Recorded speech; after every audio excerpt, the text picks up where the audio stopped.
আসসালামু আলাইকুম বন্ধুরা। সেহরির টাইম হয়ে গেছে, সেহরি খাচ্ছি আমি। সবাই তো সেহরিতে ভাত খায়, আমি কি খাই তোমাদেরকে দেখাচ্ছি। আমি কিন্তু সেহরিতে ভাত খেতে পারি না। তো দেখো কি খাচ্ছে, দেখো মুড়ি মুড়ি খাচ্ছি। আর মুড়ি কলা খাই আমি। আমি সেহরিতে একদম ভাত খেতে পারি না। আর আরেকটা দ্বিতীয় কারণ হচ্ছে, চেষ্টা করছিলাম খাবার কিন্তু পারিনি, এই যে ক্ষত হয়েছে এটার জন্য।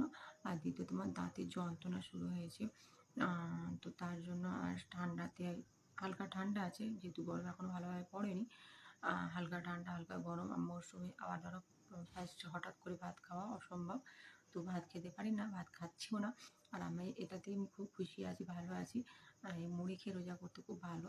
আর সে মানে লাস্টের দিকে একটু দুধ খেয়ে নেবো, ব্যাস। এটা দিয়েই বানানো, মানে শরীরটা সুস্থ থাকছে, ভালো থাকছি আমি। তো তোমরা কে কে খেয়ে রোজা করো, কমেন্টে জানিও। সুস্থ থেকো, ভালো থেকো।